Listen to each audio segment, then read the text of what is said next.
taking a critical look at the gaming news of the week. This is Augmented Reality, presented by the Triple S League.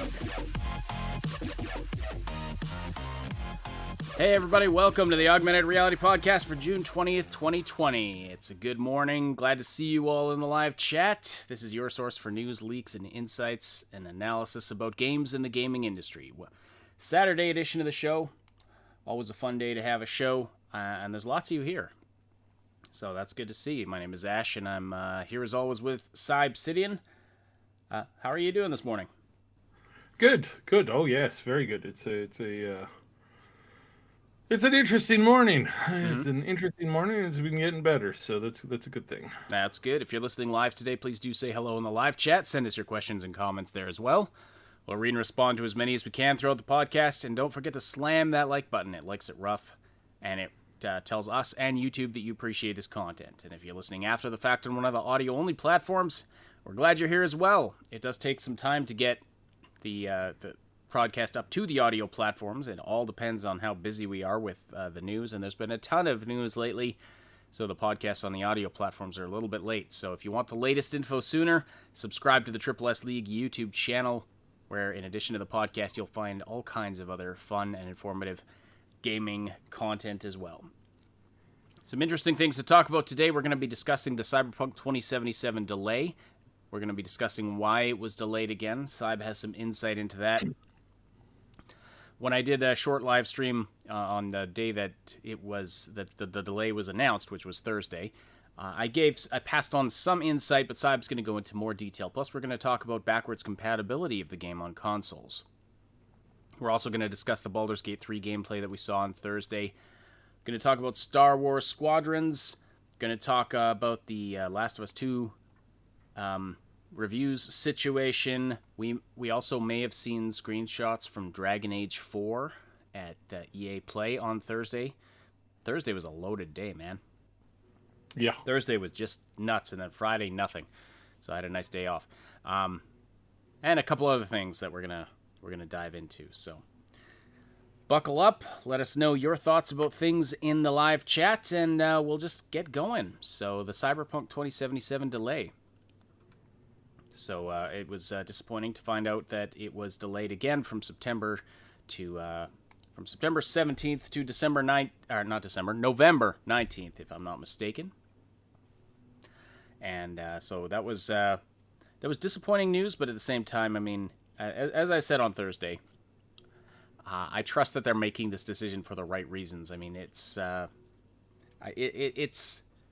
rough decision. It costs the studio a lot of money to push out the game's release for another 2 months. They can afford to do it. They've got the cash in reserve, but it's an extra cost. It's a lot of extra work. Plus, it's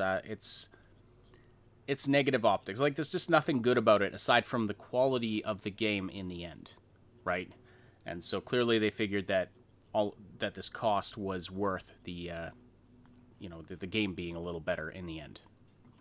But Cyb, you're going to talk about why this happened. Yeah. You've got some insight into this. So there's excuse me. So there's a couple of things that we should bear in mind.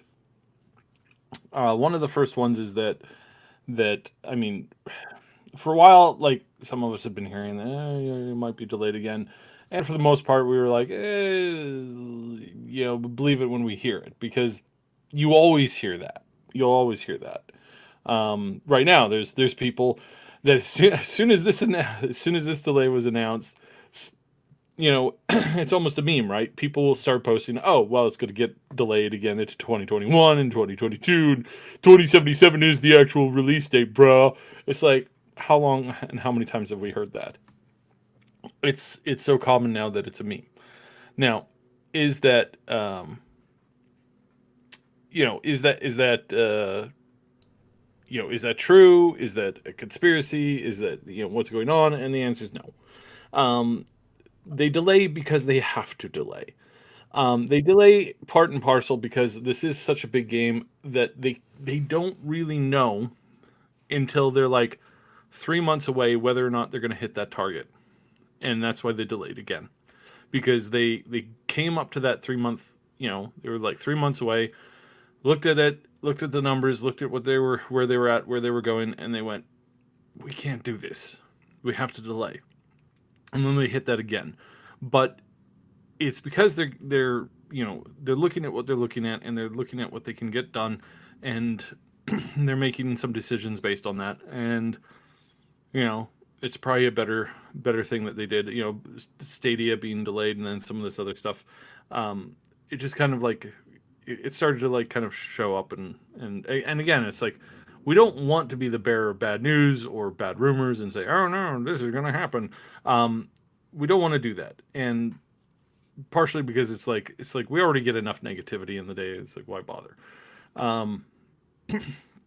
But overall, I think we can look at this and say this is probably for the better good, and actually it's much better.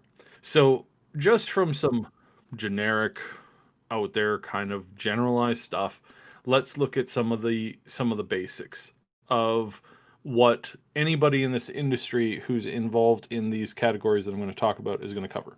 So first is your marketing type, like your marketing team. Your marketing team, their job is to tell you when the best time to release your game is, and to give you those windows that the developers can then, confirm whether they can hit this window, that window, or the next window. And then certain things like, other game releases, that comes into play. You don't want to release, you don't want to release something when it's just like the movies. You don't want to release a smaller movie when a massive movie comes out that everybody's been waiting for. It's like you don't really want to do that because you're not going to get people to fill those seats, and you only have one launch window.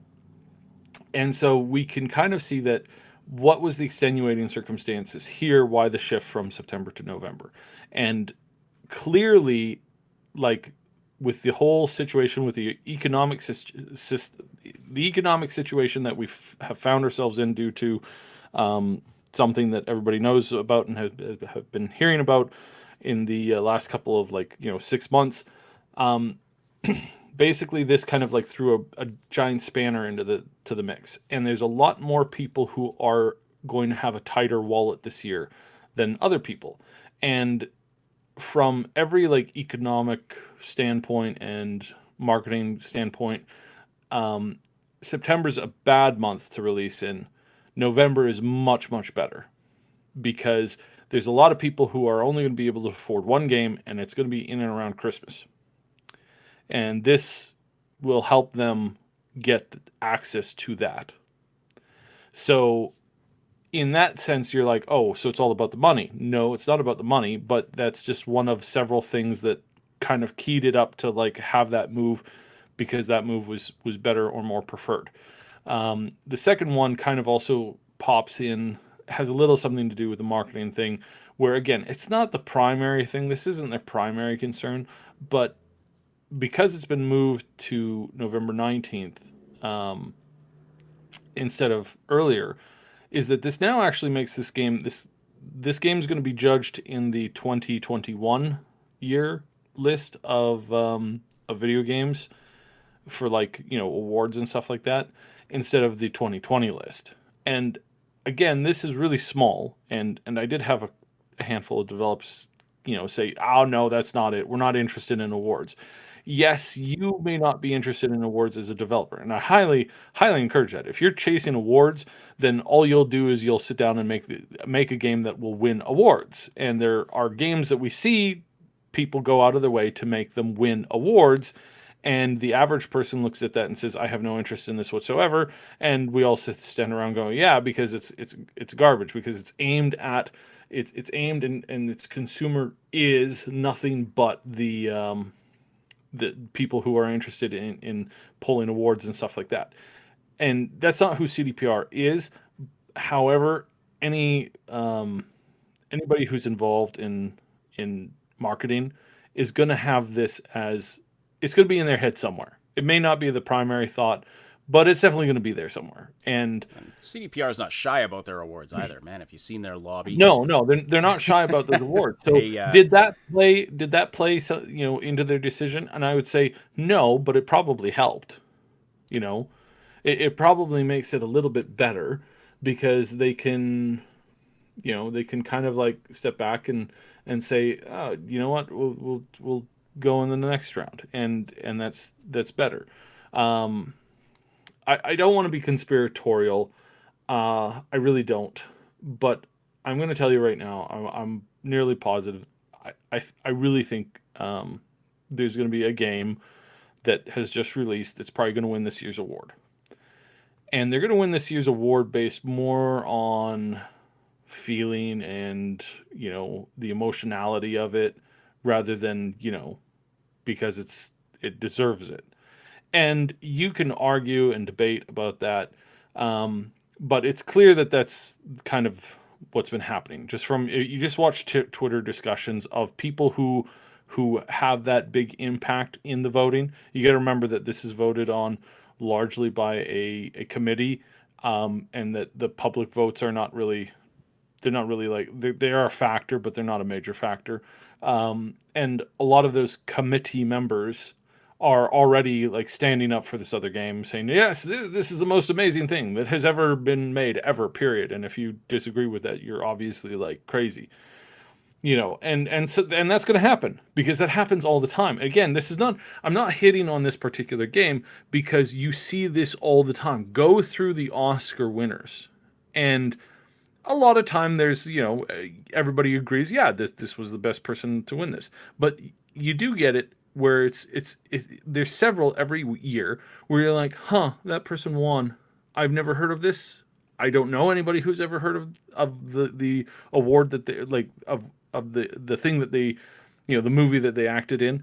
It was clearly something's gone on here that the average Joe doesn't know about. And again, in award shows, this is normal. This is extremely normal. Now, is it good? No, not really. Is it a conspiracy? No, it's not a conspiracy. It's just the way that the politics of the matter work. And when I say politics, I don't mean that normal style politics. I'm just talking about like the clicks, the ins, the outs of the groups, the inside people. Sometimes these awards are given industry politics, not industry politics. And again, it's not a conspiracy to say that this is happening with this one. This is just what happens.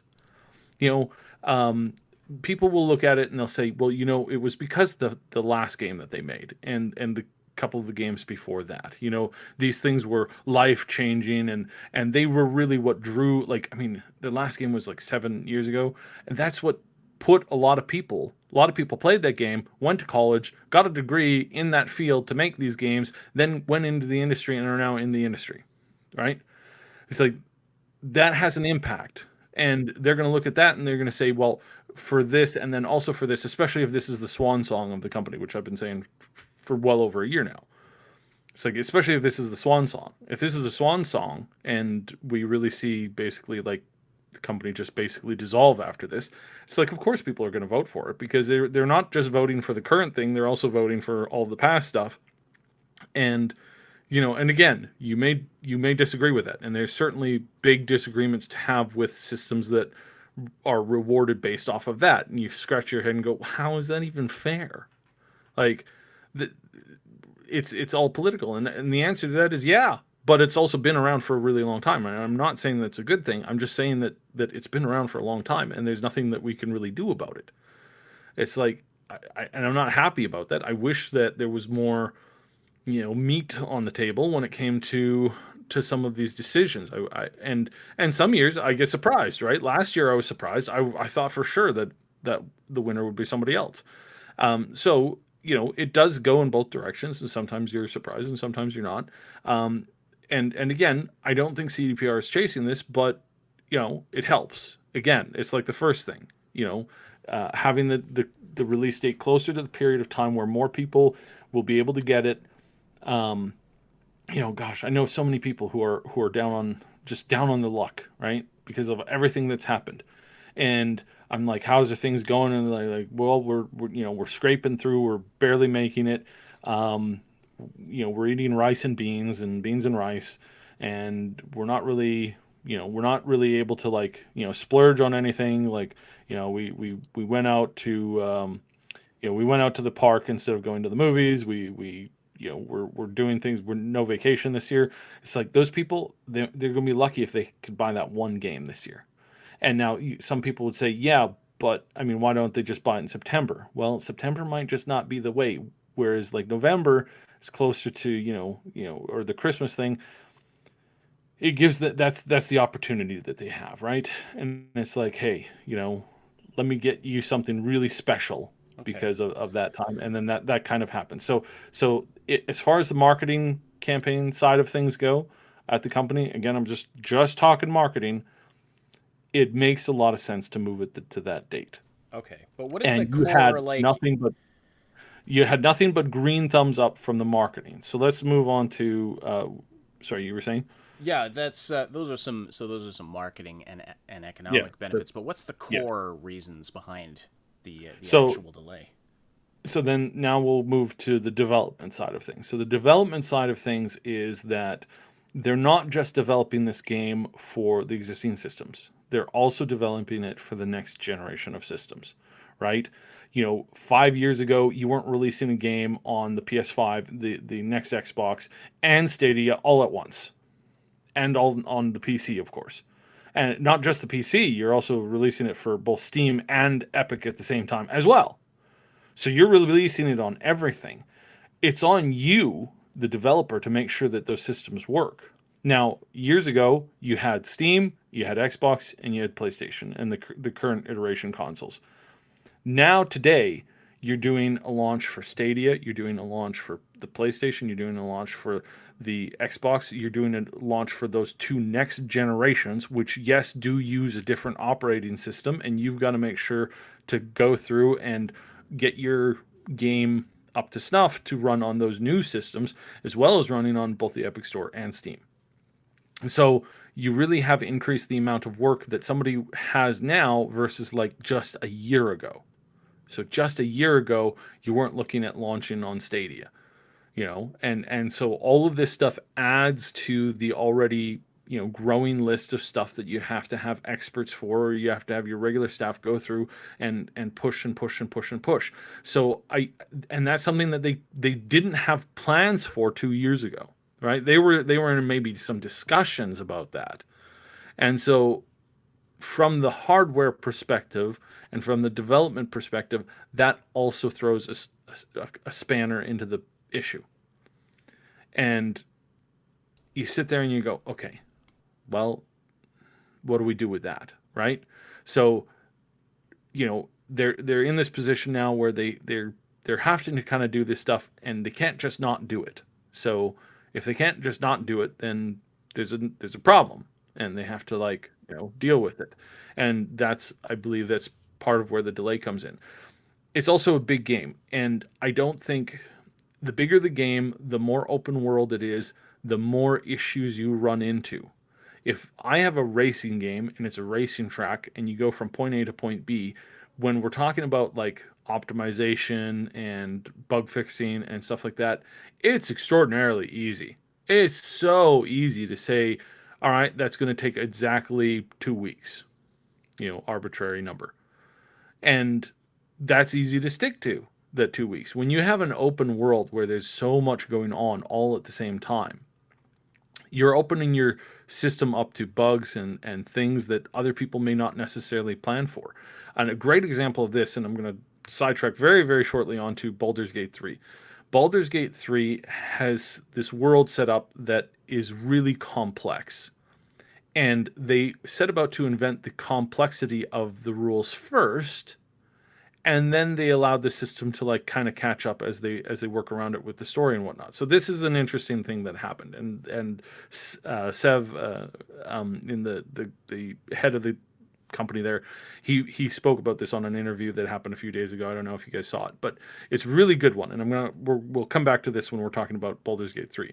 But they discovered that after they had set their system up and their world up, that they had created this system where there's some food or some drink in a camp, and the NPCs walk over and take some of the food, and then they eat the food, and that's it. They discovered by accident that if you stealthed in and threw a bottle of poison on the food, that the food would get poisoned or the drink would get poisoned, and then that poison would spawn in poison food, and all of the characters eating that poison food would then die. That's the system that we're looking at that's kind of similar in Cyberpunk, and it's a really great example because again we're going to be talking about that later. But that's the level of complexity that the developers have to go into to fix these things. So it's not easy to say, well, here's the racetrack, here's what we have to do, here's the loop we have to make, here's the bugs that we'll probably encounter, and then that's it. You've got dozens and dozens. It's like 4D chess. It's just so much going on in so many different angles, and you have to test everything. And if you want it to be polished, you got to polish all of that stuff, and you've got to go through every iteration. And sometimes that means that a bug fix that you fix here creates another fix and another loophole that's created later on. And your goal is to get rid of as many of them as you can, without making it take forever. And that's why again, they didn't know exactly how many months it would take them to polish the game. And some people will say, well, they should have reined in their stuff. They should have not experimented so much. It's like, I do understand that, and that is a complaint that I hear a lot from devs, not just at CDPR, but at some of these other companies where experimentation is it's common. And a lot of the time, yes, there's a lot of devs who get, a lot of team leads who can come in, they see something on a weekend or something like that, and then they chase the rabbit down the rabbit hole, and they go and they go and they go until they realize that it doesn't work. And while it's a great system in some other product or in some other direction, that they run into a wall with it in their system, and then they have to scrap that, and then there's a lot of work gone. And yes, there's definitely team leads and people, and just in general in gaming that are easily distracted by this. But that's part of making a game that is top shelf and that is really pushing that boundary of what's new, because without that constant experimentation, we get some of those games that come out and it's just the same old, and people are bored of it, and then they don't buy it. And we've talked about how that really happened with the last Lara Croft game. They stayed absolutely formulaic on that, made that game in a very short amount of time, and what happened? It wasn't different enough from the previous games to warrant the interest anymore. And it had really low sales. It wasn't abysmal, but it had low sales in comparison to what they were expecting. And it wasn't a bad because game. It wasn't a bad game. No, and that's the thing. It wasn't a bad game, but it wasn't good enough. And CDPR is chasing that. It has to be good enough to warrant being the next big thing. And so that's where, again, I understand 100% the frustration and the stalling out and the feeling of why can't they just get this done? That feeling. I understand that totally. And people who are tempted to say, well, they shouldn't be doing this because blah, blah, blah, blah, blah. It's I get all of those concerns, and there are many of them. I'm not brushing them off. I understand those concerns. But we as the gamers and consumers of art have to realize that there is a cost with that, and that the developer has to balance those two things between the experimentation and the release. And in this case, it's not that long. It's not like they're going back to the drawing board. It's not like they put a kibosh on it. It's not like what was that one Microsoft game, Dragon something or other, got totally canceled. A few months to release, just totally dropped. Everything just gone. The whole project just torpedoed. And I talk about this one so much, the EverQuest franchise, the next EverQuest game, really groundbreaking stuff, and it's at the bottom of it's in a Russian hard asset vault. I'm not joking. It's in a literal vault in Russia that is owned by a company that deals in hard assets. Hard assets being like iron and mining and property. That's who owns it now, and it's sitting in there. And that's what happens when you run into a wall and you can't get past the wall. And we don't want CDPR to run into a wall, and we don't want them to encounter this. And so we have to bridge the differences, because you can go extreme. It's you're walking a tightrope. On one hand, it's like, well, they should just make the game. On the other hand, they need to experiment, and they need to make sure that the product gets out. And it's this very, very delicate tightrope walk. And one single mistake ruins the entire event. One single mistake, ends companies. Right. And so that's where, again, it's like I do understand the frustration, and I'm a little frustrated myself, right? Because I would have preferred them to announce the November delay to begin with, to give themselves some more time, and not do the September one. I would have said, if I were in this case, and coming up on March, I would have said, no, we got to delay to November, just because of all these issues going on and all this stuff, and because the whole disease thing that we can't talk about was starting to creep up. I would have budgeted myself a little bit more time for that, and again, like, you can argue on whether that's the right call or not, based on hindsight being 2020, and they have to make those decisions going forward, and not everybody's going to make the same decision, because some are going to say, well, let's push it, right? Right. Let's see if we can push past that line. And if you're in a race, if you're a runner in a race, that is the mindset to have. If you're in a marathon, the other mindset is, I think, is a little bit more critical. But when you're doing a short sprint, like that just push everything you got into it, and we'll see if we can do it. That's what breaks world records. In the marathon, it's a little bit different, and they've got to swap between marathon and sprint all the time in game development, in any art, really. You swap between being a marathon runner and being a sprinter, and sometimes you don't make the right call, and sometimes you make a call that makes you look dumb in front of people, and then people mock you. Mm-hmm. But that's not inherently a bad thing, and it's not inherently something that as fans we should sit back and mock them for, or hate on them for, because of that. So it's that's kind of where it goes. So So as far as I've heard from within the company, just work and the polish and all the stuff that was going into the game, just it needed more time, and they weren't moving as fast in the last few months because of everything that was going on, and they didn't really realize that until a month and a half into their current delay, and it's like, ugh, right? And you can't push it any more than that. So unfortunate. So I mean, so kind of take those two things. I think I'll kind of stop there, because the one other thing I have is maybe might come off as a little bit more conspiratorial, and I've already kind of stepped in that a little bit today. So yeah, we'll kind of leave it. We'll kind of leave it there. So with the two departments, you got developers.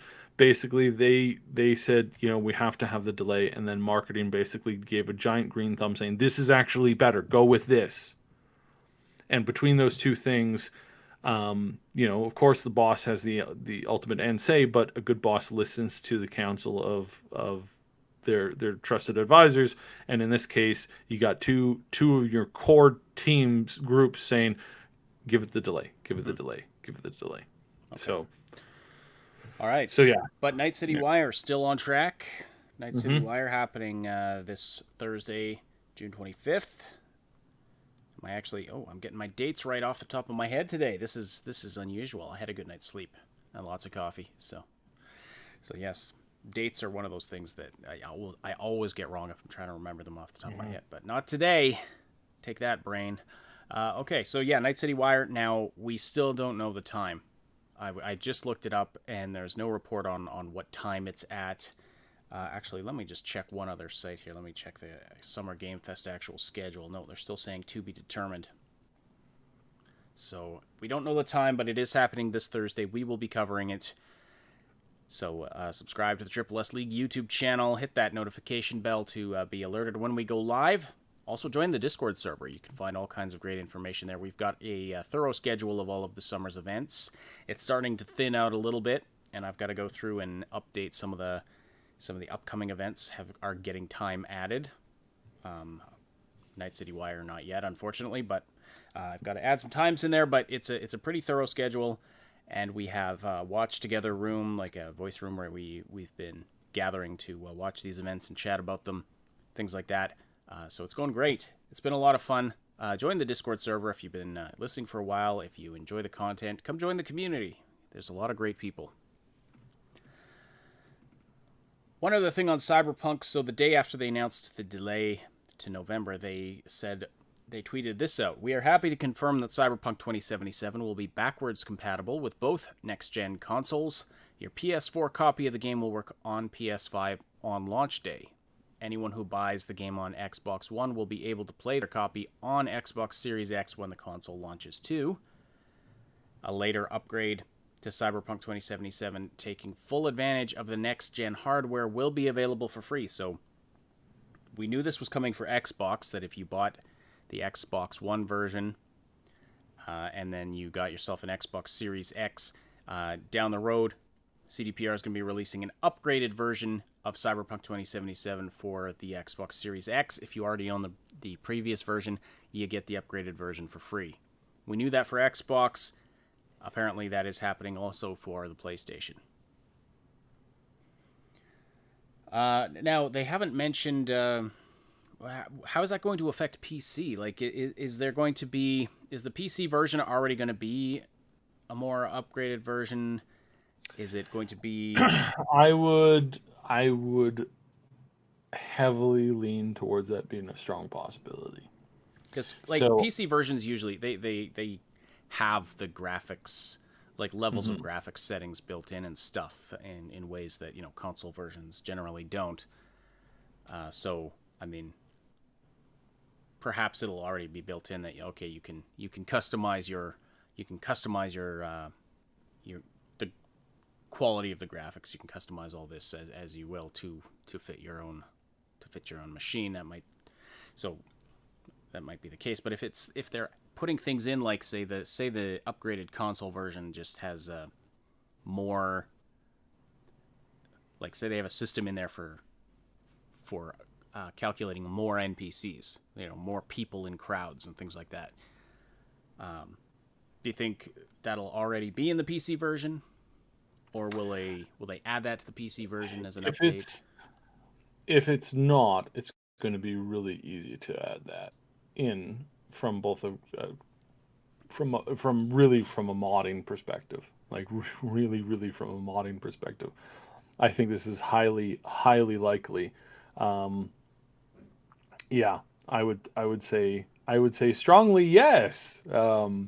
Or as that goat, that talking goat says, yeah.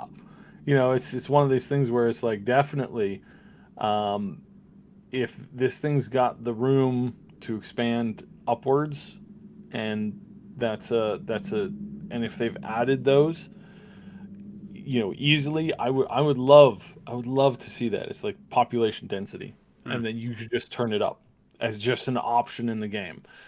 Certainly, I think if it's something that is in the baseline code, that modders will find a way to like go in and tweak those values pretty easily. I strongly suspect that will be a thing.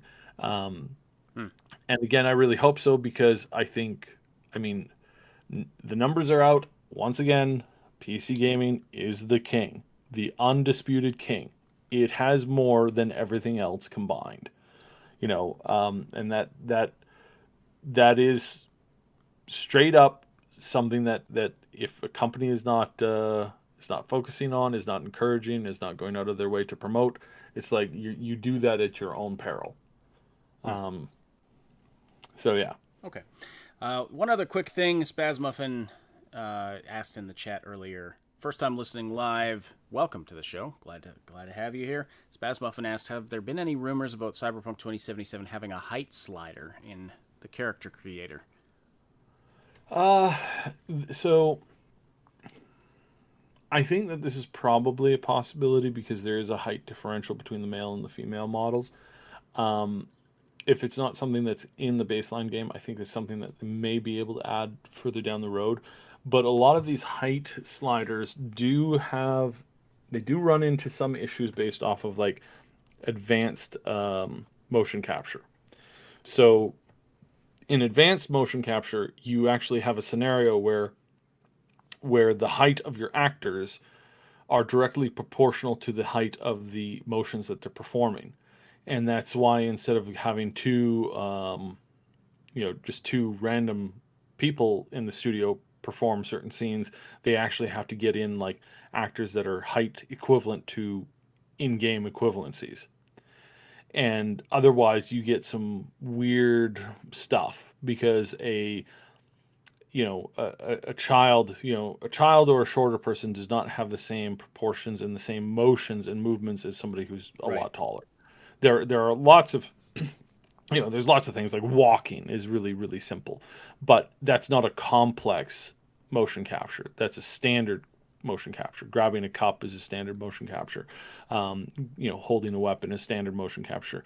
Complex motion captures are, you know, um, scenes where people are grabbing hands and then pulling each other up from a cliff wall, or they're taking cover behind a certain object, or one's being Yeah. held or carried by the other person. These are I advanced could just see motion that capture. them mocapping some short girl does a mocap scene for like hiding and crouching behind a rock, but then you make a super tall character so your head's sticking up above the Yeah, rock. Yeah. right. But yeah, and And then also and then anytime when there's two characters interacting with each other, you got to have mhm. the heights correct. And And we know that there's a fair number of hot coffee stuff going on. So there's some there's some hot coffee, and in hot coffee you need to make sure that your cream portion is correct to your sugar portion, and your sugar portion is correct to your coffee portion, and all that good stuff. Now how that plays in, did we you don't just quite say the know. cream portion? Okay, sorry. Yeah, the cream Continue. portion. Continue. I like cream in my coffee. I don't see anything wrong with it. Uh, So yeah, it's really boils down to how how certain of those scenes have been like worked in, and again, if they have a particular height model that's been doing a lot of those scenes, regardless of the various attachments that you can equip on the character for particular scenes, there's going to be some differences in the play out, and the two like core body types will have to are going to definitely have different captured scenes, and so that's the advanced stuff. right. Yeah. So sorry for making everybody spit out their drinks and choking on their food this morning. Yes. Now, oh yes, again, I do prefer the whipped cream. I mean, really, whipped cream Oh, is really you go quite for nice. that. You go for that kind of thing. You like the whips and chains, do you? Gotcha. Okay. Well, No, the whipped cream. I don't know The about you, whipped. but I'm having some hot coffee right now. Interpret that as you will, audience. Yeah, Hope you're all yeah. having some hot coffee. It's really bad for your voice in the morning, but I just can't start the podcast without having some hot coffee. I enjoy having hot coffee with all of you. Oh, that's just dirty. It's like when. What are you talking about? I'm talking about literal. This is my coffee right here. See, you can hear it. That's my coffee mug. All right. So, I think we'll leave it there for Cyberpunk 2077. Thank you everybody for bearing with that Just, terribleness of that segment. we should probably really emphasize, and again, neighbors cutting things with a chainsaw. Oh my god. So one of the things that we want to kind of tease is that there's more stuff coming. We've got Wire coming up, and just based off of the amount of sheer insanity of people scrambling, we are definitely going to have more stuff that is going to immediately follow that. So yeah, keep your eye open for that. Keep your eye listening. We've got a couple of we're gonna have a couple of big things coming up. Not just, I mean, not from just us. I'm mostly talking about the generalized community. CDPR as a company is going to be working overtime, um, post the wire to make sure that everybody is getting involved in this. And like I've said before, we're expecting a huge lore dump, so that they can really move in and grow that community and really make this push out really well, and get this out there. So yeah, that is something. That is something. All right, you're listening to the Augmented Reality podcast, and we have a lot more to cover, so stick with us. That Cyberpunk segment took longer than expected, but we will get to everything else as well here. If you're listening, no, that's the wrong thing. If you want to keep the conversation going after the live broadcast, we welcome you to join our Discord community. You can find the link in the description below. It's a place where you can chat with us and other Triple S community members about all the things we love to talk about. Stay up to date about everything we're doing here at the Triple S League. Like I said, there is that schedule there of what's upcoming this summer. There's so many events.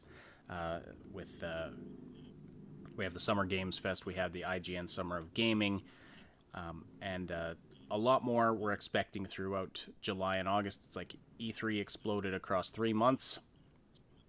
So yeah, lots coming up. We're going to be talking about a few more of the things that have been announced right away here. And one of the things that we saw on Thursday was some Baldur's Gate 3 gameplay, and it was impressive. It was really great to see, and it was live. It was not pre-recorded. Sven Vinke was playing it live. They had a couple of crashes. They did. The game crashed a couple times. They had some technical hiccups, but it was still a lot of fun to watch. We saw even more of the features of the game. They've improved it since the first time they showed gameplay. They have improved a lot of things. And demonstrated that they're really listening to community feedback. And the one negative thing, people, a lot of folks were commenting about the new user interface and kind of criticizing that, but we've talked about that already. Let's talk about, though, Saib, you had a chance to review it, and I was on a call with you while you were watching it, and you got pretty excited looking at a few of the things that we saw, so... Yeah, I mean, so just overall, like, this is a massive, massive improvement from where I mean, I was excited before. I'm even more excited now, because what we saw, and like I had mentioned earlier there with the poison in the food thing, it's like they're really creating the the tool set to do anything that you want, and to really advance in any direction the story, the concept, the everything involved. And it's just like wow, just wow.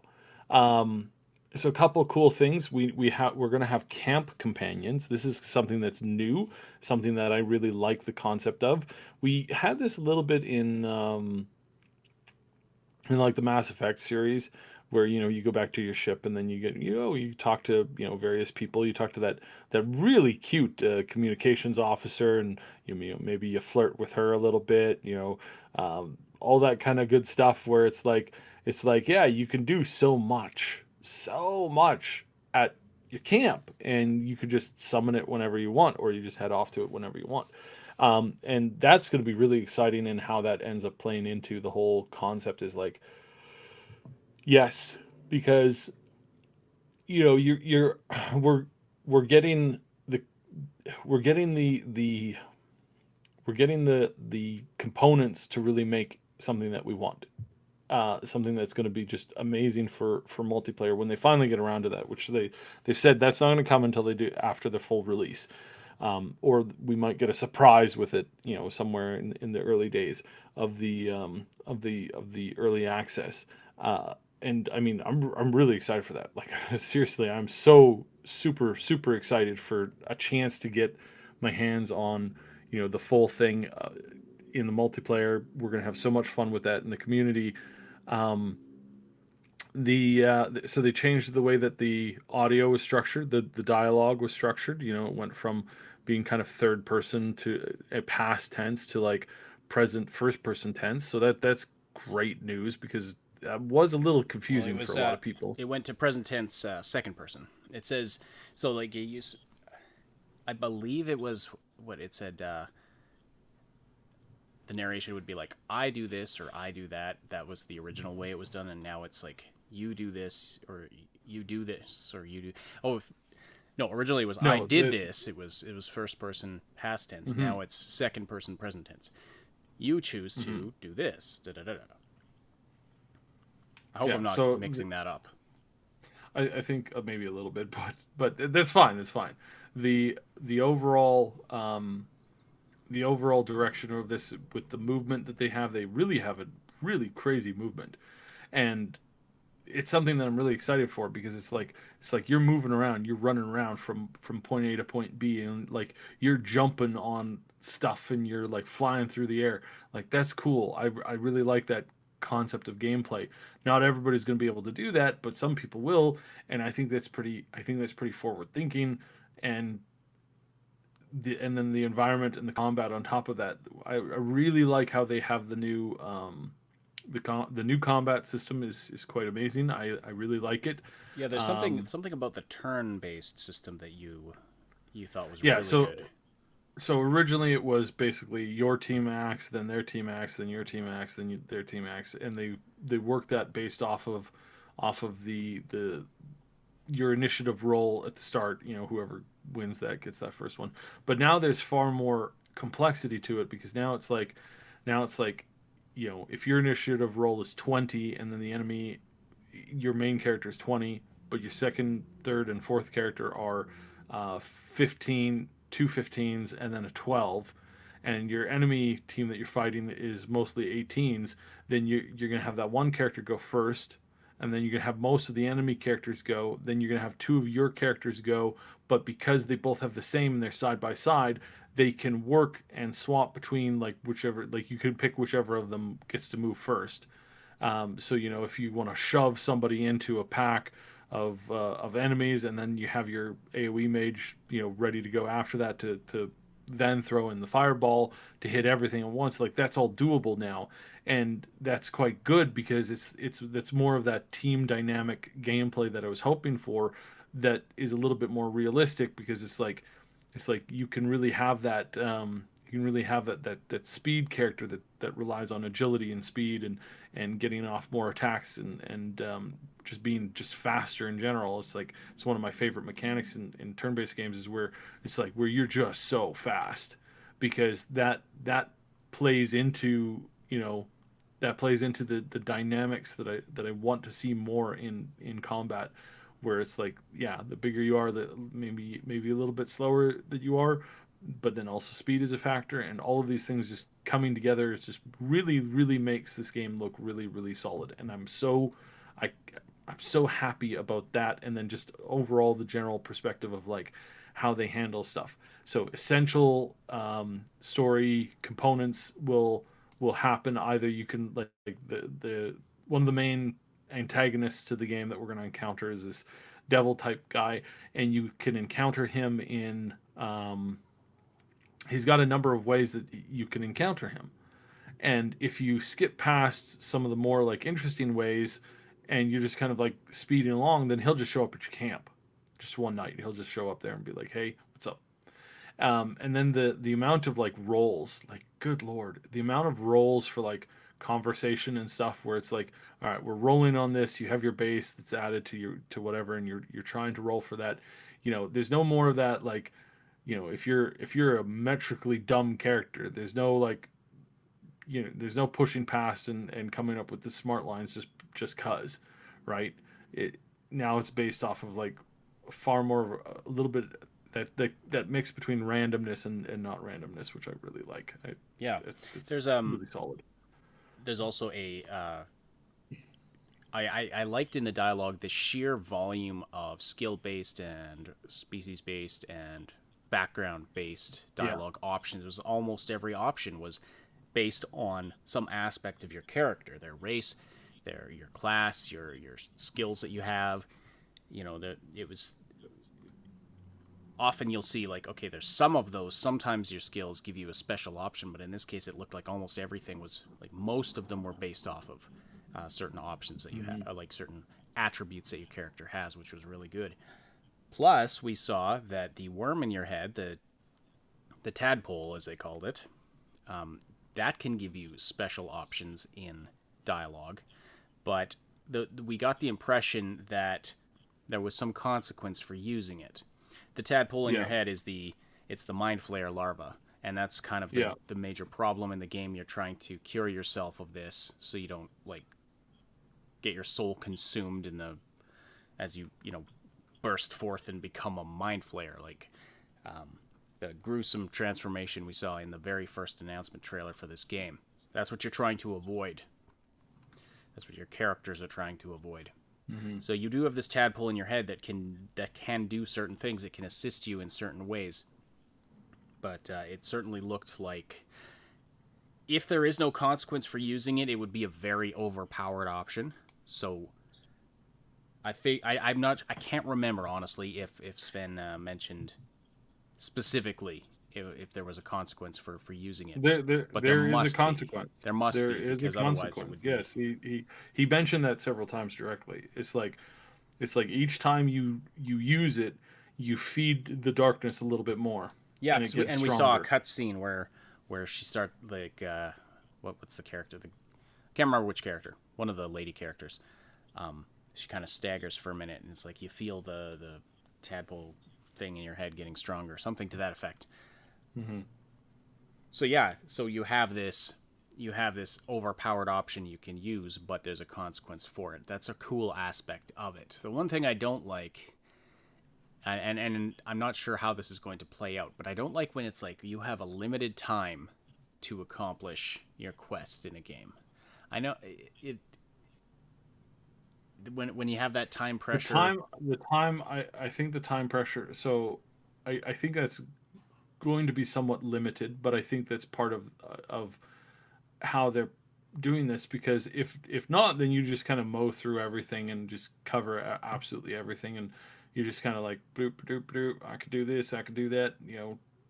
Don't care, and you just kind of cruise through stuff. I don't think that's something that we want to see. I don't think that yields to positive gameplay. I think overall we want to look at that kind of stuff and say, no, you know what? I want to go about this in a little bit of a different direction, and that's totally fine, because it forces you to speed yourself along. It's like one of the best games ever is like Fallout 1, where it's like you have 100 and some odd days before we all die. Like, go. And you've got to find that. Once you kind of know that, then that really opens up once you know the path forward, the replayability gets better and better and better each time, because you can then, take your time going over here or doing this, the other thing, or maybe chasing this other angle at it. And it's like, I think that's all fine. Like, I personally really think that's a good thing. I don't think it's a bad thing in any way, shape, or form. And if it's on a time trial, then it's like, that encourages you to play through it more. That encourages you to do more. I like a game where it's like, hey, yeah, you're started out here and you got to go, and then you kind of fail at it. And one of the things that they said is that they are rewarding all kinds of gameplay, and that they're trying not to make the game shut you out. And I think that shutting out, that you're kind of thinking that time gameplay, I don't think that'll have the same. I don't think that's just the immediate game over that you think it is. Well, yeah, I was going to say, it depends how it's implemented. If it's like, okay, you you hit that time period, you hit the end of that time frame, your head explodes and it's game over. That's what I don't like. If it's more of a, like, okay, this is going to happen, a certain event happens after a certain period of time, and you alluded to this, I believe, on Wednesday, or that's in some, no, it was the other video we did on this, that, perhaps you do become a mind flayer, and then you have, your companions have to cure you or something. Like, if the story carries on after that, and then you're not locked out from any content, then I'm fine with it, right? Well, I mean, overall, you're going to be locked out from content every time you play the game. Right, but if it's just a time thing, if I take you play the time game, and explore, I don't want to be punished for that, I don't think, exploration is not going to be punished in this game. Like, they've said repeatedly, exploration is a positive thing, and they want to encourage that. so I think where you kind of run into the concept of actually I should answer this question first. So New Game Plus, Funky Moin is asking. Um, I don't think there's directly a New Game Plus concept put in here, but each time you play the game, if you're changing up your tactics, is going to change considerably. So now this kind of ties into what I was to the question that you asked, Ash. So when you have a game concept and a gameplay that you have, and you're going through this mission with your characters, the only thing that's going to slow you down is constant combat where you're forced to rest repeatedly. If you're going through it and you can silver tongue your way through the whole like as many of the combat scenarios as you can, then you really don't have to stop and rest. You can just kind of talk your way through stuff. And that's going to make exploration easier at the cost of like not killing everything that you encounter, whereas killing everything that you encounter that you think needs to be killed, that's going to bog you down and cause you to rest more, which is going to increase your time over and over and over again. As far as as far as I seem to understand, there's no like day night cycle that's set in. You basically like whenever you're done in a day and you decide to go camp, that's when the current day shifts over to the next day. So I don't think your fear here is I don't think it's what you I don't think it's I don't think you have to worry, because I think it's just overall it's moving in a different direction. Mm-hmm. Yeah. Well, I would assume so, just knowing the way that games are being developed these days. I just know I've had bad experiences with older games with timed things. So, but anyway, no, I mean this game is looking phenomenal. I'm looking very forward to trying it out. Do you have anything else you wanted to comment on with with what we saw in the gameplay? Ali Mafuz is asking, is it possible to write a story where the good ending is the hardest one to get, say, do an amount of objectives in the side quest, while all other endings, either bad or neutral, are easier to get? Yeah, so this is I think kind of like what they're going for, and there's a lot of really good games. I really enjoy, there's a number of good games where it's like the best ending is really hard to get because you have to be so particular on everything, and Fallout 2 and Fallout 1 is a great Fallout 2 is probably the best example on that, because there's so many times that it's like, hey, you could just like, you could just go kill some innocents, and boom, you'll get whatever you need. Like, the first time I encountered, like, I think it was like, it's one of these quests where it's like, well, it was a random encounter. It's like that random encounter, like you could kill the guy, but it's going to tank your karma, just really tank it. But he's got some really powerful items on him.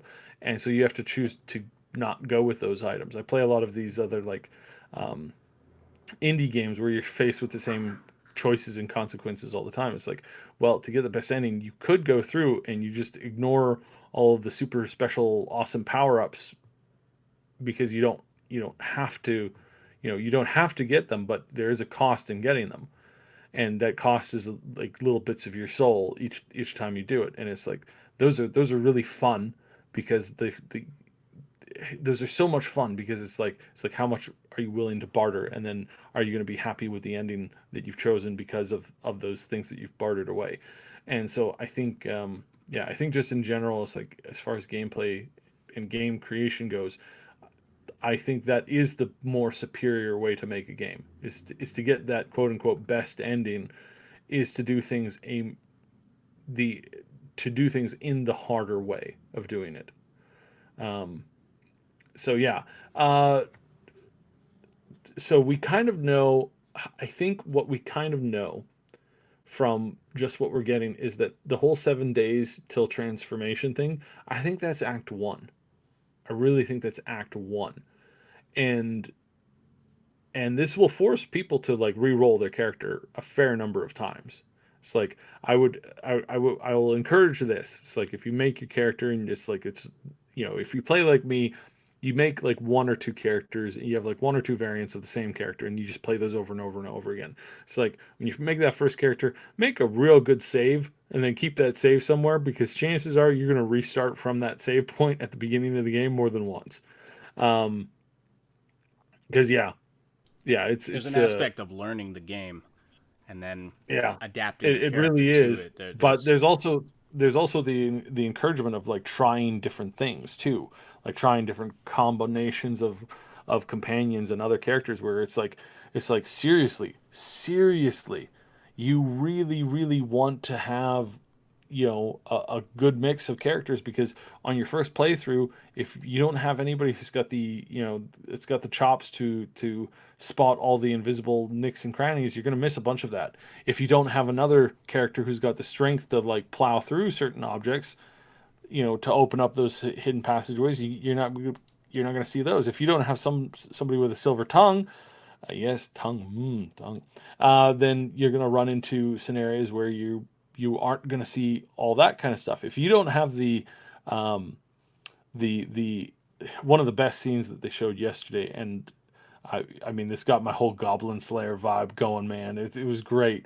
But you sneak your way into the Goblin camp, and there's a bunch of like Goblin children kicking a dead adventurer, and it's like they're like, come on, what are you gonna do? And you have the choice to like walk up and kick the corpse, and it's like, wow, that's gonna take somebody that's not, that's going to take, like, if you're role playing honestly, that's not a decision that you're just going to be like, yeah, cool, I'm cool with this.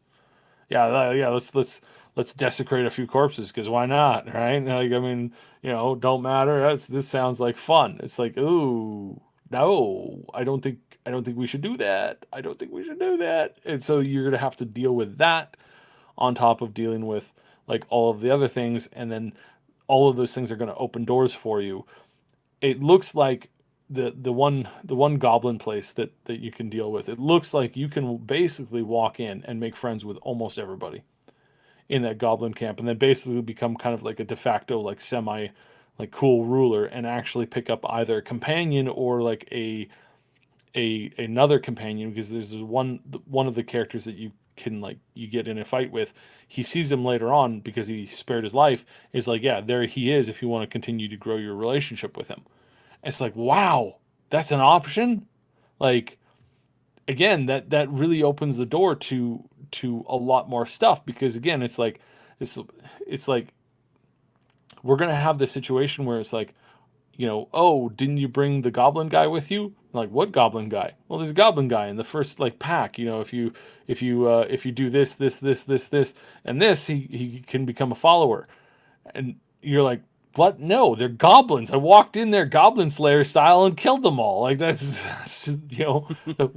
did that, and that kind of option right from the get go of having this depth is, I think it's really amazing, because this sets up so much more that you can do in the long run, and then stuff yeah. that you can encounter. And yeah, I think Hmm. I think that's a great thing. Goblin cream time, really? How did you guys do that? Really, chat? Really? Oh my. All right. Well, we should move on here. We have a few more topics to cover, but yes, Baldur's Gate 3 looking really good. And I know there's a lot of you excited to play it, so I'm sure there's going to be a lot of activity with that on our server when it comes out. Early access was August, was it not? Early access coming out in Yeah, August? August maybe. August maybe. Yes, that caveat. There's still things going on in the world that can delay game development. So they said they put a maybe on that, but yes, hopefully August. Give us something to do in lieu of the Cyberpunk delay now. And I guess it's kind of good that the two are not conflicting too much. Although we are talking about an August early access release, not full release. There's going to be many changes to Baldur's Gate 3 between early access and full release. All right. So let's get on to some of our other topics. Let's briefly touch on Last of Us 2, because there's the game has released. The user scores are out. The user scores are not good, and of course you have you have your various perspectives on this. You have your folks saying, look at that. The critics giving it perfect reviews were wrong or lying or whatever. Then you have others saying, well, this is just all of the butthurt gamers who, just are trolls or bots or whatever, just review bombing the game. Granted, I am sure there are some that are just review bombing the game who maybe haven't actually played it, but the numbers are massive here. The game is up to over 26,000 scores on Metacritic, and the average user score is 3.4. That's very bad. That's 3.4 out of 10. Whereas the critics' review score has dropped by 1 point from 96 to 95 out of 100. So there you go. There you go. Yes, the huge dichotomy between the critic score and the user score. Yep. I mean, how many times do we see this though? Because it's all the so time. common. You know what? It was 10, 12, 15 years ago. I was arguing with my friend about this because I was saying, when I see critics raving about a movie on Rotten Tomatoes, I usually hate it. Like, I usually hate the movie. And when they're giving it an average or bad review, it's usually a good movie. I'm like, I feel like these critics just don't know what they're talking about. And actually, Alana, what's her last name? Alana, the former IGN employee. We talked about it on the last podcast. She had released a video about, and she really shed some light on something. In her opinion, as an industry insider, these reviewers are writing more for their colleagues than for the people who are reading the reviews, the general public. And I thought that was really insightful, and it's kind of changed how I look at this, and it makes a lot of sense. Yes, having read through a lot of the Last of Us Part 2 reviews, and then I dug into gameplay footage as soon as it was available to see all the stuff that everybody was talking about, I felt like, this is my personal interpretation, but I felt like there were a lot of cases where these reviewers, these critics were like, this is awful, but I have to justify a 10 out of 10 score. So I'm going to use really puffed up language, make it sound really artsy, make it sound really ivory tower, high intellectual kind of content, and that'll justify me giving it a really, really good score, even though the game looks like crap to me. I mean, having seen there's nothing about this game that makes me want to play it. Nope. Honestly, there's nothing that I've seen. I've obviously haven't seen every part of the game, but I watched the opening scenes, I watched the end, I watched a smattering of things in between, including a lot of the more controversial scenes and things that had come out in the leaks, and just thought, there's nothing appealing about this whatsoever. There's nothing about this, and again, even reading these glowing reviews from there were people giving it 10 out of 10 perfect score reviews. It's just saying the game's not fun. But apparently that's not the reason you're supposed to play it. You're supposed to play it because it's going to change you as a person. You're supposed to play it because it's going to make you feel things. It's going to make you feel empathy. It's got a message. It's the one guy on Twitter compared it to Schindler's List, saying, every other game is John Wick. This is Schindler's List. I've got to say, Charlotte's Web and Babe, the story of Pig movie. Babe, the Pig movie. Those had far more long-reaching implications and more depth of like changing you as a person than this stupid game has. Because the storyline, it's not even new. It's not even new. There's nothing new or insightful about this. There's no choice involved in it. So it's not like you're allowing the player to make these choices. Mm-hmm. It's not that, like, you could set it up to begin with and then play through and then be forced to make a hard decision. There's no decision process in this. No, exactly. There's just bad story writing on top of more bad story writing to make an ending that is the equivalent to here I'm going to go back a few years. It's been compared to, this is kind of from a different angle. It's been compared to Game of Thrones season 8. It's been compared to Star Wars, the last 2 Star Wars movies, just in terms of deconstructing, rehashing, and crapping all over the original source material, the characters that people loved, all of that. That's one angle that people are taking and comparing, in terms of recent comparisons for this movie. There's a number of other criticisms and accusations that are being made. Misleading trailers. Now, oh yeah, they've done this before. Yeah, this isn't new specifically to this game, but yeah, and this is at the behest of the main dude over there. It was his choice, excuse me, to do this the first time round, to have a fake trailer that had content that was not in. And frankly, I hate that so much, because you're lying to the audience. It's like, here's some content that you're going to see in the game. Oh, no, it's not there. We pulled a fast one on you. It's like, stop it. Just stop it. No, that is big time unacceptable. yes, but in this case, they created a trailer where there was a scene with the main character Joel, who so it's a scene that is in the game, but in the game it's not Joel who appears and says these lines. It's a completely different character. Yep, because it's a fake trailer. And like I said, yeah, the guy in charge has done this before, and he thinks that this is good. That he thinks that this is a good thing. Like, he honestly believes that this is a good thing. That this is what you're supposed to do in media. You're supposed to lie to the audience to subvert their expectations. I don't like that, and I don't agree with that as a formula for good story writing. I absolutely disagree with that. If you're going to create a scenario where somebody can misunderstand something, that's one thing, but to just outright lie to your consumer, that's just terrible.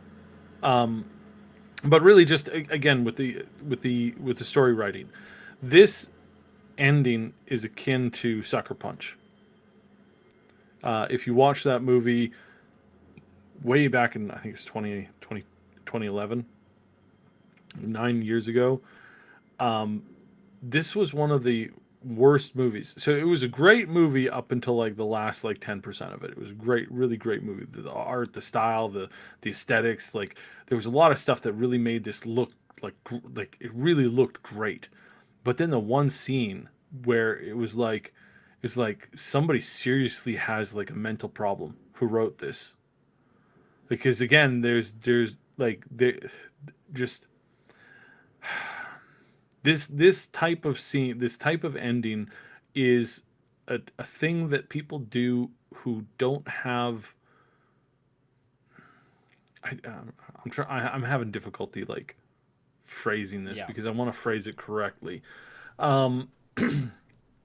Only people that have significant issues write this kind of ending.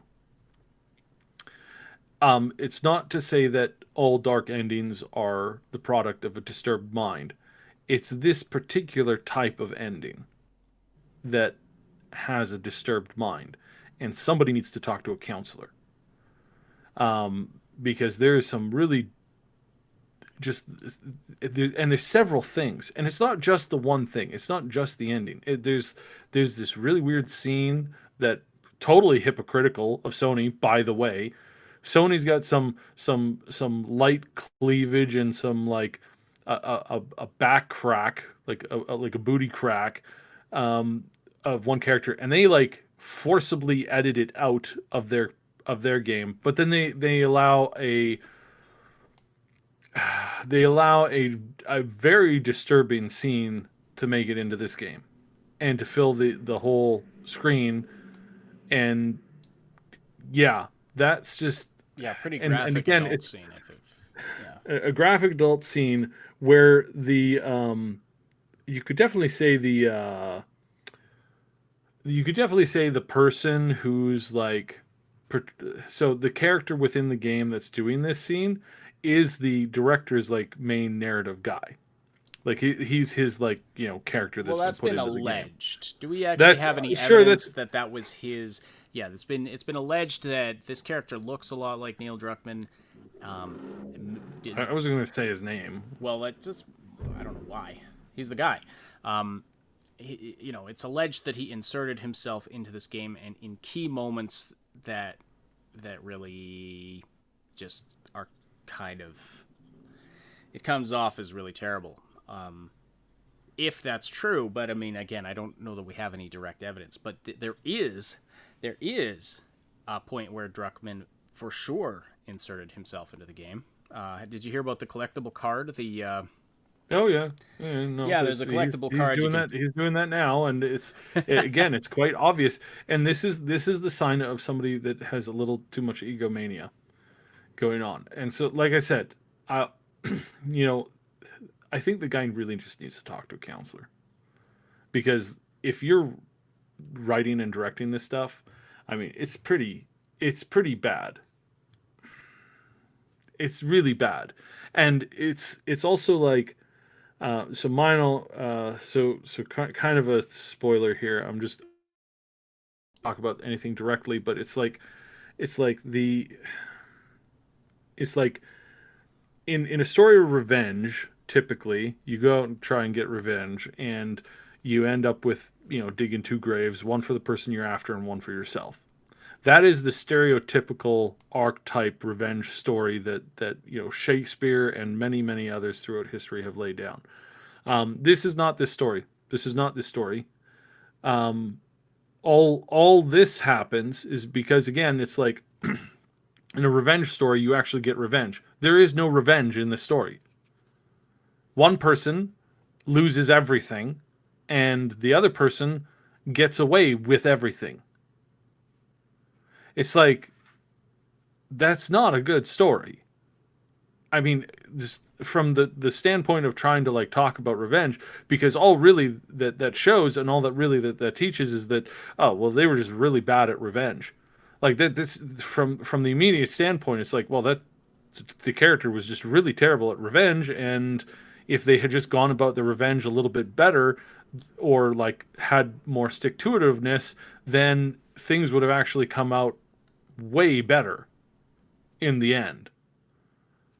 And when you set that up as like the premise that you can fall back onto when you're looking at the game in the rearview mirror, or the story in the rearview mirror, that's a very bad thing to do, because this isn't encouraging anybody not to do this. This is just encouraging people to feed into the revenge story more, just to get better at it. That's how I see it, and that's the most disturbing thing. Because again, it's like No Country for Old Men, really rough, made you think, and then but this game, it doesn't make you think in that way of like pondering on the things you have wrought. No, and this is different. This is different in the sense of no, you're just bad at revenge, therefore you need to get better at it, therefore you can have the appropriate revenge. Like, that's really kind of what it kind of feeds into. And again, just a waste of a story. I mean, there's the whole thing with the zombies that they just apparently completely walked away that was from. like apparently that was very peripheral to the game this time around. And didn't like again, I can kind of see what they're going for here, but my story, like my preferred storyline for this, and preferred direction for them to go into, would have been to be like, hey, you Ellie has to make this hard decision, and she's got to become a leader, and that leadership ends up costing her, but in the process of doing so, she ends up saving humanity. It's like that would have been a way better story than Ellie goes on revenge, is extremely bad at it, just in general is one of the worst people when it comes to actually getting revenge, and in the end can't go through with it, and then just the other person who did something absolutely horrendous and nightmarish, that person just walks off with it. Yeah. It's like That's that's a I think a very interesting Polly's perspective to look at this from. Yeah. yeah, Polly's 911 in the chat goes lol 2 was forced me to Last of Us 2 was forced to be made because money, and I do agree with that. It should never have gotten a sequel. I pretty much agree with that. Original game did not need to be did not need to be continued, but it basically devolved down to money again.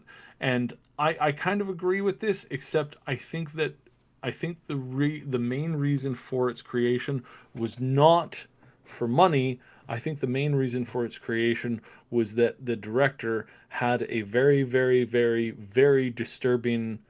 At this point, I'd say it like this. They had a very disturbing idea of how they wanted to conclude the story because they didn't conclude it that way in the first place, and that's really disturbing. Yeah. I also need to point this out because this has really bothered me over the last few days. This has really bothered me. This whole scenario is primarily here because this guy forced out Amy Hennig from the company.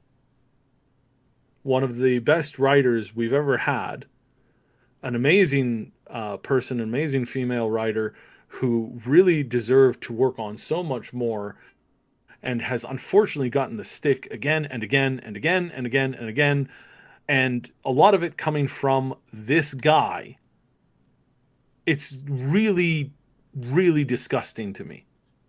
This behavior is like it's really gross to see this guy come in and take Amy Hennig's work and basically spit on it. Yeah. And then trash her reputation everywhere as much as he possibly can, because as far as I think, my personal opinion here is that he does so allegedly because she was actually the genius and he was just riding her coattails. Like, that's my honest opinion of this man. And I don't see how he's I don't see how he's very much better than a lot of these other males who walk into a scenario and take advantage of a woman. It's like it's really disgusting. It's really gross and disgusting. You know what's interesting? The collectible card sort of Easter egg that has a cartoonish picture of Druckmann, and the character is called Dr. Uckman. I mean, it's clearly supposed to be him in that case. His stats are 100% brains and 60% brawn, and his faction is the New Dogs. And there's been some analysis, like there's been some thoughts about this and some discussion about how this is talking. This is kind of a reference to exactly what you were just talking about. Mm-hmm. You know, as being the new leadership of the company called Naughty Dog. I mean, it definitely does look like there's something there that might give us a hint into his mentality. Anyway, we should probably move on. Yeah. By the way, shout out to Neon Arcade and Last Known Meal in the chat. Last Known has apparently finished the game. Cool to hear. Interested to hear your more detailed thoughts about it. I know there's a bunch of people in our community who are interested in playing it. There was somebody streaming it on our Discord server right before we went live. If you play this game, we want to know your thoughts on it. You know, we do, and if you like it, we want to hear why. You know, we're definitely open to hearing dissenting opinions. That's what we're about here. Open and honest discussion. So you won't be run off the server if you say you like the game. So, but yeah, I'd be very curious to know why if you do actually enjoy it, or what your honest thoughts are. Technically and artistically, it does look very good. Like it looks really good. The animations are really well done. From a technical perspective, it is very well done. But that doesn't excuse a bad story, and a poor gamer experience. I think really something to remember is that when we're looking at art in general, it's very subjective, and sometimes people can pull things out of certain art that they can't pull that other people don't pull out of it. So your enjoyment of the game is entirely in your mind's eye. Yeah. Dysane Eriton The says, eye of the beholder. Yeah. yeah. Dysane Eriton says, by the time I finish streaming it, a lot of people on the server will have an opinion. I can promise you that. Yes, Eriton is the one who was streaming it live on our Discord server, so check that out. All right, a couple more things to get to, and then we got to shut down the show for today. But so we'll go through this really quickly. We may have our first real screenshots of Dragon Age 4. These appeared during the EA Play event on Thursday, and there was no mention or announcement for Dragon Age 4, but this came during a segment where they were talking about the capabilities of next-gen consoles, and during a segment about BioWare, these images appeared on the screen. So if you're watching on YouTube, live or after the fact, we're going to put, I'm just going to put these up on the screen quickly. So we've got a shot of a tree here, a dead tree. And it says work in progress down on the bottom, indicates that this is in-game footage. And then we have another shot here of some kind of an archway into some ruins or a castle, something like that. And then we have this, which, according to the source I'm reading here, says a few readers have popped into the comments to point out that the glowing growths in the third image is likely red lyrium, a more potent and addictive form of lyrium, an extremely volatile mineral that only dwarves can safely handle, because of course it would be dwarves.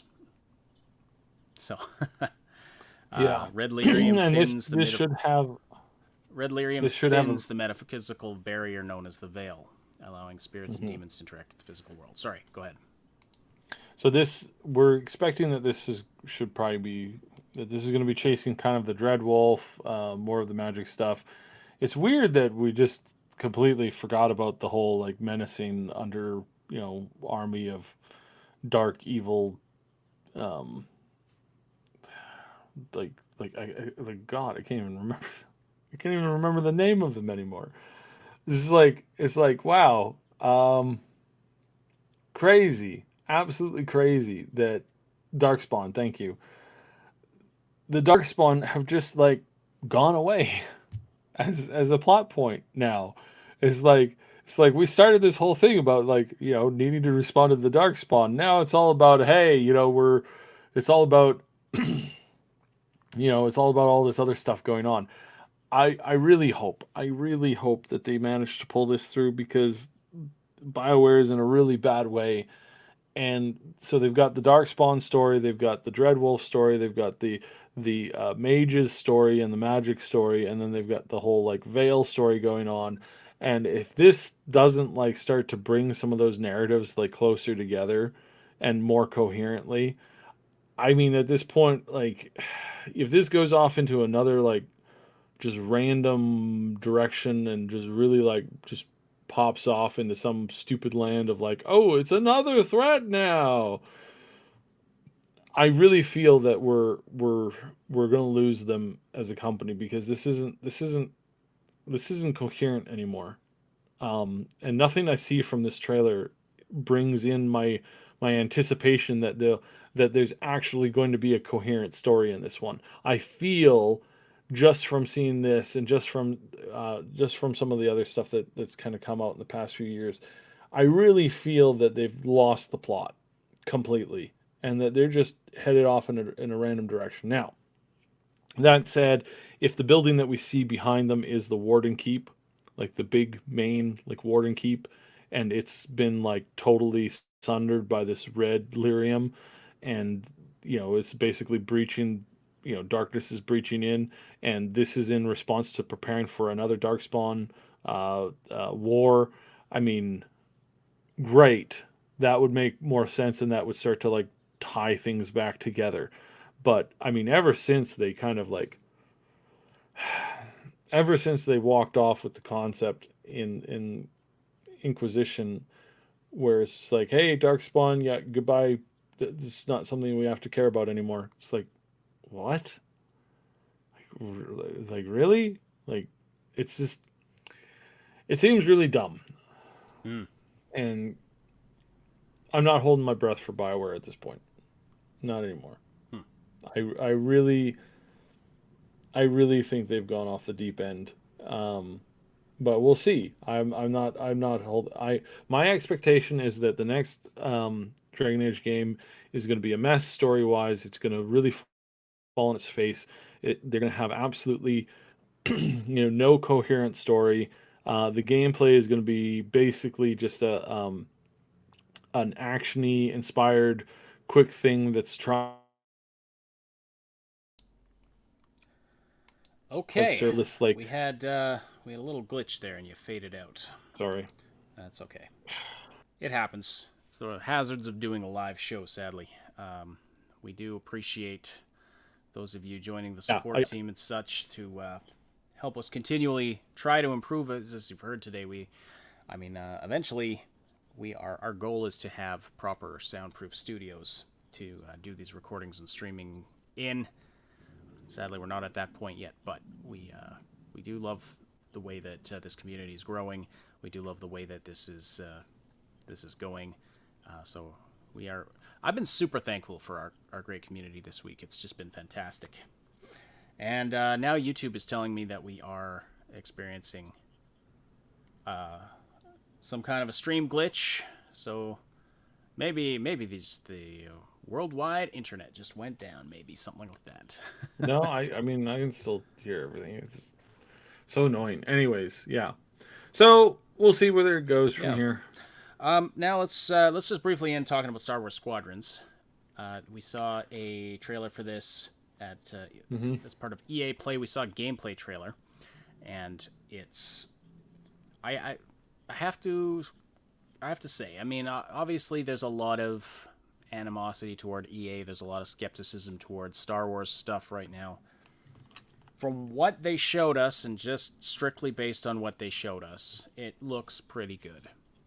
It's a squad-based. It's a ship-based sort of dogfighting style game, and it is. There's a variety of different ships. There's a variety of game modes you can use. I actually thought that the fleet battles looked like quite an interesting system. It's like a stage-based, or it's like it's a multi-stage battle. Your team against another team, and you start with a dogfight in the center of this arena, and whoever wins that gets to progress to the next stage, where they attack a couple of the other team's capital ships, and the other team has to defend. And if I understand correctly, if the defending team wins that, then they move back to the dogfight arena. If the attacking team wins that, then they move on to destroying or attacking the other team's big ship. So it's this multi-stage event that can move back and forth. I thought that was a really interesting system. There's also a single-player campaign, and where you play as both an Imperial pilot and a Republic or Rebel pilot. Yeah, so I'm interested, and yes, it's EA. Supposedly, this is not going to have microtransactions. Supposedly, everything that's available in the game is unlockable just by playing the game. Will they stick to that? Is there something underhanded going on? I certainly am skeptical, just based on history. And I understand if anyone else is skeptical, but I'll be keeping my eye on this one. It comes out October 2nd. It's, again, single-player campaign. If they pull off what they did with Jedi Fallen Order, could be a good experience. Perhaps they've had enough of getting ripped to shreds for their business practices. But what are your thoughts, Saib? For the first time, I got to say that I actually my interest was piqued on this EA game. This not happened in years. It looks pretty decent. Um, I hope that they do it right. I don't have any like confidence in them doing it right because it is EA, but it does look as if they're trying. So I'll give them props for trying, and it does look pretty fun. So this is something that I might be tempted to give it a try. But right now it's like I'd be more interested in giving this a try if I actually like, you know, had some kind of investment in the lore right now, which I don't.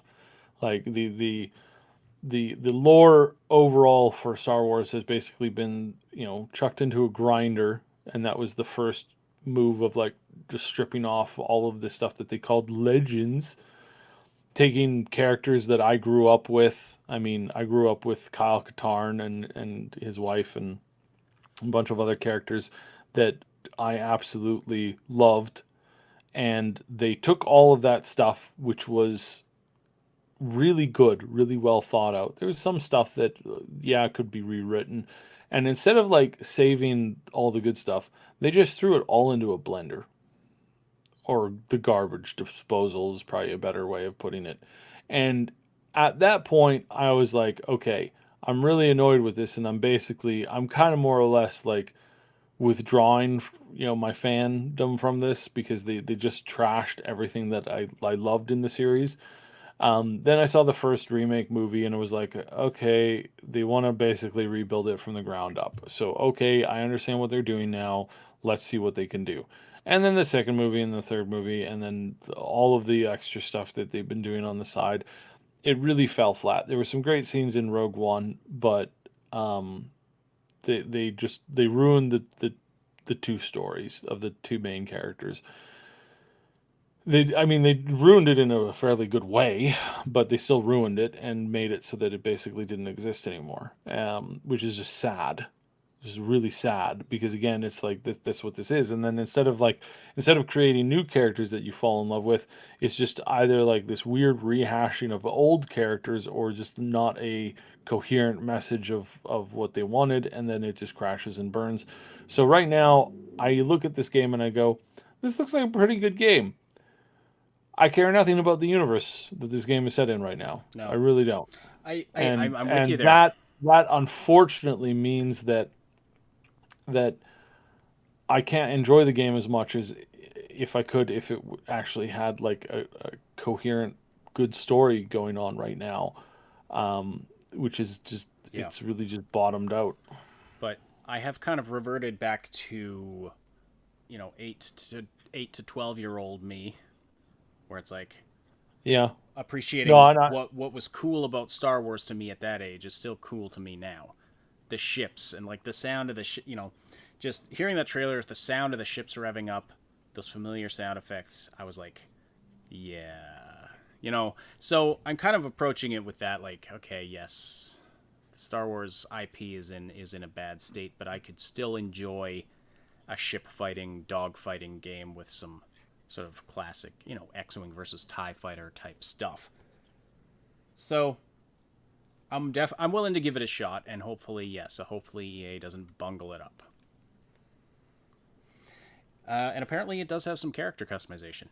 We don't know to what extent, but you can customize your pilot. There's actually in the single player there's two pilots you play as, and then for multiplayer, I mean, I don't think you ever really actually. You meet with your squad mates to like plan your strategy and stuff, and you can see your characters there. So that's kind of cool, and it also does have VR. Sorry, just reading Time Bean's comment here. VR. It's VR capable. That's what I'm trying to say. Time Bean says apparently thinks the thought of 8-year-old me is cute, loving Wookiees and cookies, ships and sabers. Well, cookies, yes. Chewbacca was cool. Actually, yeah, ships and sabers, all of that. All of that, absolutely. There was a period in my life when I was a kid where I would watch one of the original Star Wars trilogy every Saturday. Drove my mom crazy, but I watched them dozens of times each. So Yeah. And I mean, I've been dying for an X-wing versus TIE fighter for a long time. I've been really hoping that. Now I think a fair bit of this seems to be fairly formulaic at the moment. So Yeah. fingers crossed that they can really like improve it and make it better and make it good.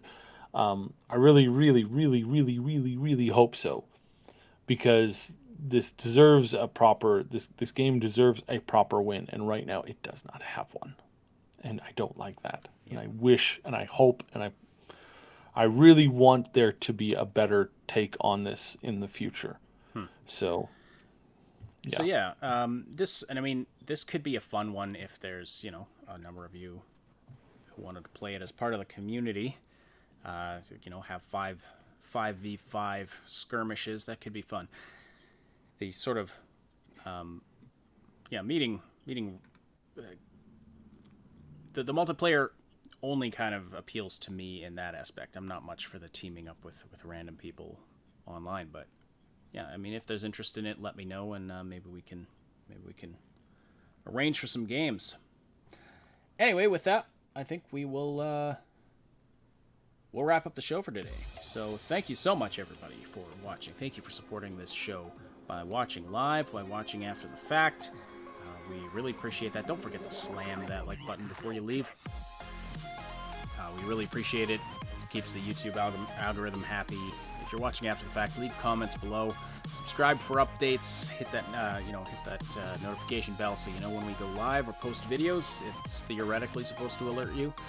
We don't know if it works or not, but yeah, if you subscribe, you can see our videos in your channel feeds. That typically works, I think. I want to thank everybody for the great conversation in the chat by supporting the show, listening live or after the fact. I already said that, but also join the Discord community. If you're new, if you've been listening for a while, great people there.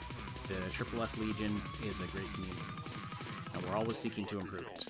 I want to thank our Patreon supporters and channel members, our big darn heroes on Patreon, Robin, Shua, 82, Timebean, Schoolamin, and our 2 anonymous supporters at that tier. Thank you so much, and to the rest of you as well who support on Patreon. It really does help us. It helps us take care of some of the regular expenses we have around here.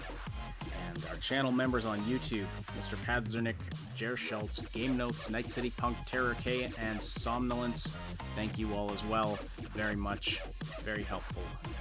Really appreciate it. If you're listening after the fact on SoundCloud, iTunes, Spotify, or any of the other programs that are the platforms that this podcast goes to, we appreciate your interactions there as well. Don't forget you can join the live show on YouTube Wednesdays and Saturdays, where you can interact with us and other listeners and be part of the discussion. See the Discord server for exact times and schedules. Augmented Reality is a presentation of the Triple S League. Check out our YouTube channel for game guides, reviews, comedy, news updates, and tons more quality gaming content. My name is Ash. On behalf of Cyb, thank you all so much for listening. We'll talk to you again very soon.